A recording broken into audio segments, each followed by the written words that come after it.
Welcome to the second part of the 411 training. So, as I said in the last part, um, this entire process is to help equip Jesus to the believers so then that way we can go and talk with the people who are far from God. And this is actually what this part represents is, you know, who to talk to. And it is the people who are far from God. So, the scripture we will be looking at is John chapter 17, verse 20. Yeah, verse 20. And so, before we begin, I want to explain and let you guys know that what this is going to be is like a circle graph, and we're going to call it the oikos map. And what oikos means is it is a relationship map, and I'll explain that after the verse. So, we're looking at John chapter 17, verse 20, and it says, "Neither pray I for these alone, but for them also which shall believe on me through their word." So let's examine this for a second to understand it a bit better.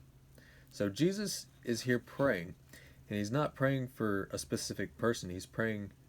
Um, he's not specifically praying for his disciples, but he's also praying for the ones who shall believe on him through their word. And so their word is to represent us. We speak to other people who are far from God. And so this is also what this part means. Them also which shall believe on me through their word. So when we go and talk to people, they can believe on Jesus because of us and our word.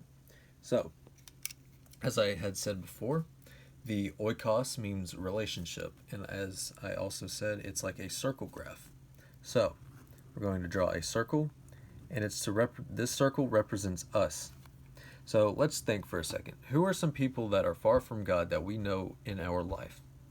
It could be our mothers. So I'll just simply start off with mom. And because I'm going to keep it small for time's sake, I'm just going to write initials.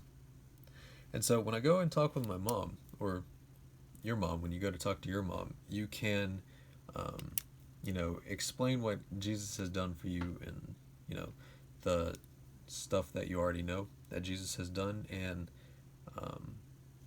when you go to talk to her, and say she does happen to come to Jesus, you can ask her, "Mom, do you know anybody else who is far from God that you know?"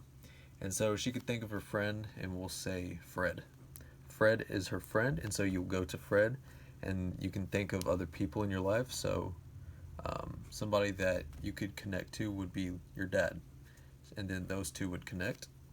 You could think of your cousin Alfred, or your friend Amber, or your friend Lucille.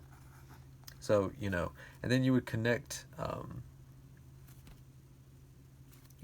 then you would connect people from them that you could talk to, and it's just a huge prayer list type map. So what the oikos map, again, like I said, is to represent